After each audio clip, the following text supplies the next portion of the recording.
The first generation of the Acura TSX is arguably the best generation of this vehicle in many people's opinions. I did a second generation already earlier this year, and now we're here with the first generation. This is a 2007 Acura TSX. And in this video, I'll cover the exterior, the interior, take it for a drive and see what it's like out on the road, as well as talking about the kind of fuel economy you can expect, and also the pricing and how it compares to the competitors a little bit these days.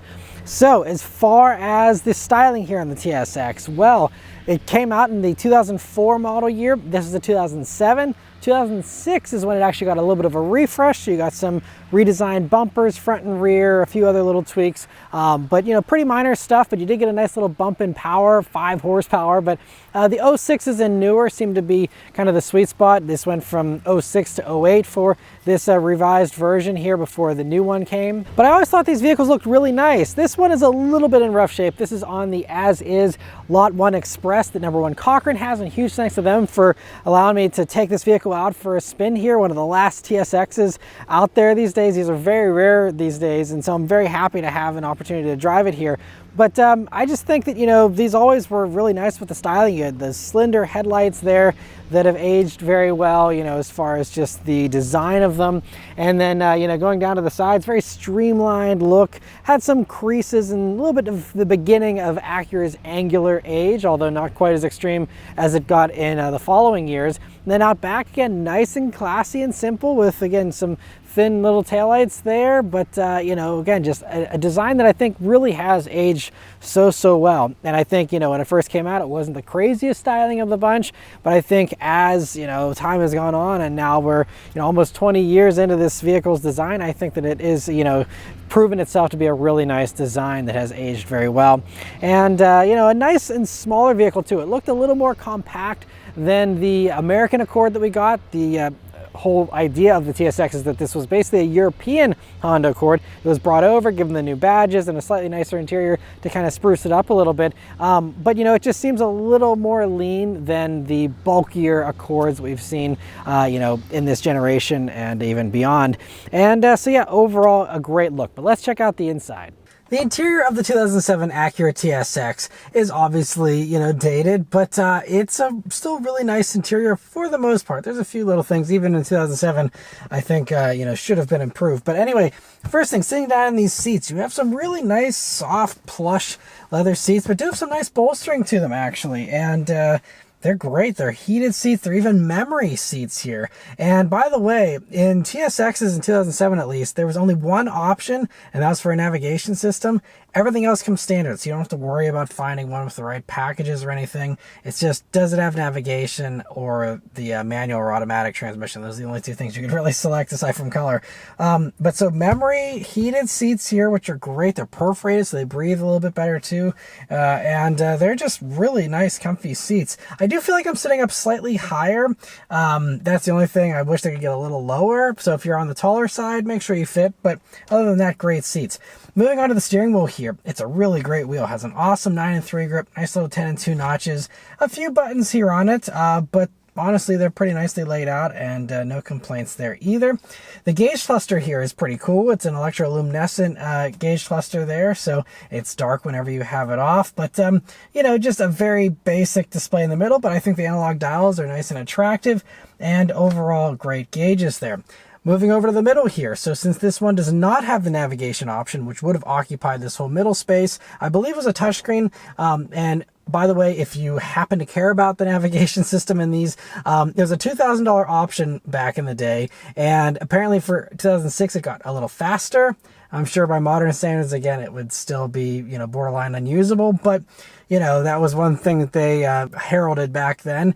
And anyway, the regular radio works fine here. It does have satellite radio, which is nice. And we do also have an auxiliary jack here in the armrest, so that helps you to, you know, kind of keep it a little more modern if you don't want to pay for satellite radio. You do also have a 6-disc CD changer, though, if you're enjoying CDs still here in the year 2025.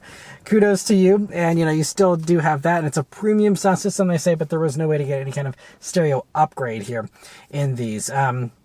And, obviously just the basic little screen, but nice to have knobs and buttons and all that. And climate controls are all nice and straightforward too.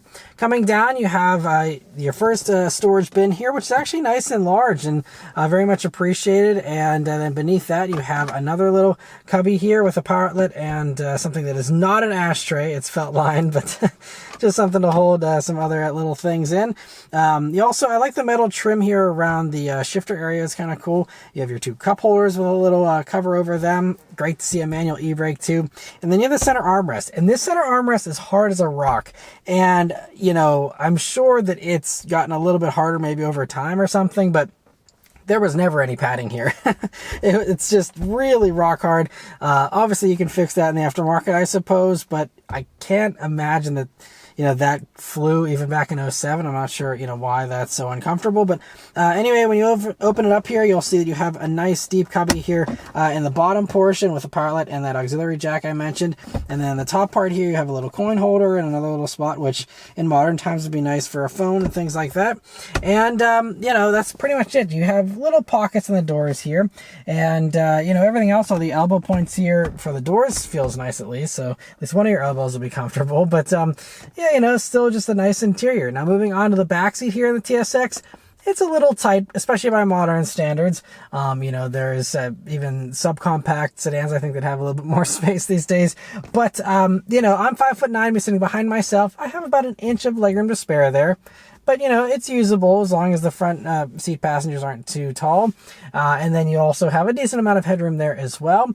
Now, if you look towards the middle here, unfortunately, there's no air vents or anything like that. No power outlets. You just have a fold-down center armrest with cup holders, which is appreciated. And that's it. There's not even pockets in the door. So very few amenities for the backseat passengers there, but at least you got the armrest. And anyway, moving on to the trunk space here. The trunk is actually bigger than I expected. I think that's one of the perks of the kind of boxy trunk area you have, is that it means it's, a nice boxy space, very deep, very wide, and pretty long too. And beneath the floor, you even have a spare tire, which is great to see. And so, a really good amount of space there. But let's start up and go for a drive. The TSX, of course, just has a regular twist key still back in 2007. You did have keyless access here, so you had your little fob there to unlock and lock and open the trunk. But of course, you just put the key into the slot here, and it starts right up. All right, so setting off here in the 2007 Acura TSX. So, the first things you notice about this vehicle, I think the first thing I notice is the really good visibility actually. You have a nice thin A-pillar that's angled nicely so that you don't really have it ever get in your way here. Good view out of the sides, view out of the back is actually quite large, nice large rear glass there, and very easy to drive as far as that goes. Obviously 2007, we had no backup camera or anything, so it's old school, just use your mirrors and that's it. Same goes for the safety tech. There's really no driver assistance stuff to speak of other than stability control. Other things here that I'm noticing, so of course this one is the automatic transmission, and you could get these with a manual, which was like really nicely done, typical Honda 6-speed manual transmission. Definitely the way to go if you can find one. I'm sure it's going to command a price premium. This one just has the regular 5-speed automatic that came in a large majority of these, I'm sure, and it's working fine here at low speeds. You may hear some tire noise. These are some knockoff tire brand, so a lot of noise on these tires. If you had proper tires on this, you would not have as much road noise as I'm getting here. So just one thing to keep in mind, but I get it, a car that's very inexpensive, you're probably not going to be spending, almost $1,000 on tires. Other things though that I'm really appreciating so far about the TSX is the steering. The steering is really nice. I mean, even this one, has 115,000 miles on it, again, 18 years old. But you get a lot of feel through the wheel, and feels very direct and very good. And back whenever these were new, people were really praising the handling in these and saying, yes, there were some others that had a lot more power, but if you wanted the more precise and more athletic vehicle, the TSX kind of won out over many of its competitors in that regard. And so it's just a real nice thing to take around corners even at a gentle pace, and then once you pick up the pace, I'm sure these things feel really good as well. This one, again, nothing special, and Again, because of the tires, we probably won't have as much grip as these had new. But you did have a multi-link independent rear suspension in these, and you know, it all kind of worked to give you a pretty smooth ride too. Again, I don't know the state of the, you know, shocks in this vehicle, but you know, ride's really nice. And you know, going over bumps and stuff, you know, you feel them. It feels connected. It feels, you know, like a sports sedan, but not super stiff or uncomfortable. Feels, you know, very premium appropriate, which is obviously what Acura was going for back then. And you know, just a really nice thing to cruise around in at, you know, casual speeds. But let's turn down onto this back road and see how it accelerates. There's no special drive modes. There's a D3, but we're just gonna leave it in regular drive. Here we go. Wow, really responsive.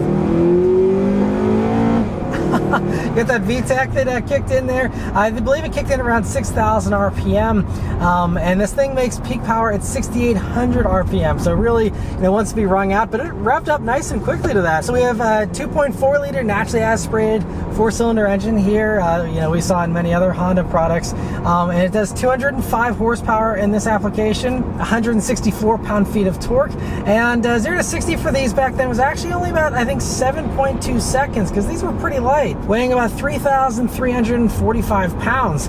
And you know, so I mean, that you know, doesn't take a lot of horsepower to get up and moving quickly. I mean, that's honestly, I think, you know, right, just a tiny bit more than like a modern Civic Si, which also does a very similar 0 to 60 time with basically the same power these days. Now, I believe that was the 0 to 60 time for the manual. The automatic might have been a little bit slower here, of course, because you know, you did have an extra ratio with the manual being a 6-speed versus being a 5. We also do have manual shifting. It's a 5-speed automatic from 2007, so I'm not expecting much, but it does have a gear indicator, which is nice. But there are no paddle shifters here. It's just up and down on the stick there. So we'll go down, and yeah, pretty slow. It's one of these ones where it didn't like actually lock up the torque converter until you start putting your foot on the gas, and then upshifts. You know, and brakes slowing us down. We got 11.8-inch rotors in the front there, and yeah, there's some age on those too, but they're still doing a good job of slowing us down. And yeah, I mean, honestly, it's not too bad. You know, there's a little bit of a waiting period there, but you know, if you're leisurely shifting an automatic or a manual transmission, I mean, you know, it's gonna probably be fairly similar in shift speeds. We also have some tight corners here. We can push it a little more.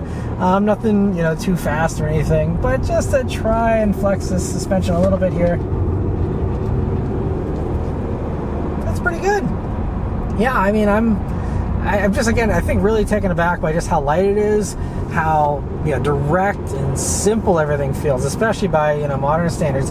And even if you are shopping between this generation and the next generation of the TSX, I can understand how people said, you know, this kind of felt a little sportier, a little more lean, and just, you know, as I think the enthusiast one of the two. Now, I believe you were able to get a V6 in the you know, newer generation of the TSX, so that's a nice perk. And you know, there's others, you know, in the Acura realm, you know, that were awesome back in these days as well, but yeah, and you know, again, 164 pound-feet of torque means you're gonna have to not be shy with the gas pedal. But thankfully, it's not shy with giving you downshifts.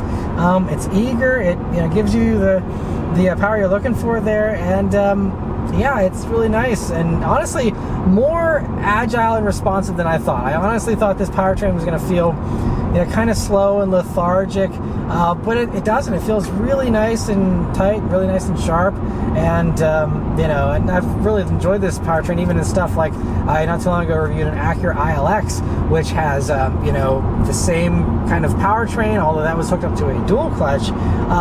But you know, it's fun in every package. And the smaller ILX is fun in its own way. This is fun having a little bit more space, and you know, they all have their individual perks here. But you can tell the slight bit of extra sophistication in this platform over what you got with a comparable Civic of the time. And even compared to that ILX, I think this, you know, just feels a little more planted. You got a little bit of a more spread out kind of wheelbase, and just feels really good in the corners. Fuel economy for the TSX is rated at 20 mpg in the city, 28 on the highway and 23 combined. And I'm not doing enough driving here to get an actual, fuel economy average here, but totally on par with stuff like this of this generation. I'm guessing you could probably get even slightly better fuel economy. I believe the manual actually got 1 mpg better on the highway as a result of it having a 6th gear. So keep that in mind. Another extra perk to go for the manual here, but all par for the course otherwise. And merging onto the highway here.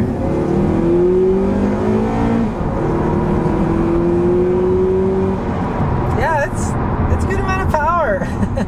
It sounds good too. I miss VTEC, man. It's nice to experience VTEC again every once in a while here. But anyway, out here on the highway, again, you're going to hear some more tire noise than usual. But other than that, it's a really nice cruiser. Out here on the highway, you just have regular cruise control, of course. Although I think in Japan they were playing around with adaptive cruise and lane keeping assist and all that stuff back in 07, but it didn't make its way onto the American cars or anything. And then really the last thing to mention here, though, is the pricing and how it kind of compares to the competitors. I'm not really going to get into competitors because there's so many and it's all over the place as far as pricing, years, age. It's not very much a direct comparison these days. But as far as the pricing, this one is right around $7,800. Now, it's worth noting, though, this one has been in a few accidents, still clear title, but, has been bumped around the edges a little bit there. And this one, though, they have recently done the valve cover gaskets and the valve covers and replaced that stuff. So hopefully motor is, good for a long while. Again, 115,000 miles on a Honda motor, shouldn't be too big of an issue. Obviously, you have the other components here that, are age-related things you have to worry about on, just a vehicle being 18 years old. But other than that, a really nice little car for, $7,800. And like I said, if you're interested in this vehicle, it's at number 1 Cochrane, their lot 1 express lot, which is an as-is kind of pre-auction lot, kind of offering these vehicles up to others, that have been traded in before they send them to the auction. And so, definitely check them out. There's a link in the description if you're interested in this vehicle or any of the other stuff that they have. They got some cool stuff. And as far as competitors, back in the day, the Mazda 6 was a frequently discussed one, but there were a few others as well. There's even like the Saab 9-3, which was something that got brought up in some of the comparison tests and stuff. But otherwise, there was like the Lexus IS300, which is rear-wheel drive, the Infiniti G35 sedan, also rear-wheel drive.